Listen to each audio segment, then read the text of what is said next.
नमस्कार मो नाला शुभ्रांशु मंडल मुझे आपन को माटी कवितार प्रश्नार्थर करैबी आसतु स्टार्ट करिया। माटी छाती को चिरी देले कौन कौन मिले।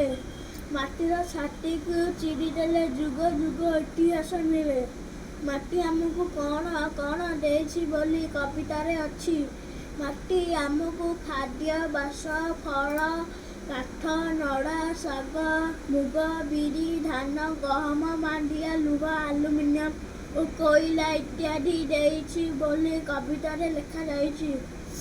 माटी केउं रूपटी आमे भूली पारिबा नाही। माटीर सबुज सुंदर रूपटी आमे भूली पारिबा नाही। माटी माँ बोली कवि काहींकी कहिसंती।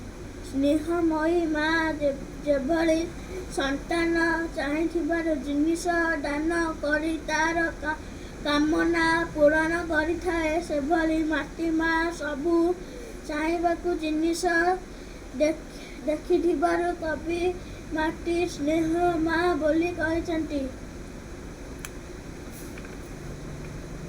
माटी आमे स्नेहमयी बोली काहींकी कहिसंती।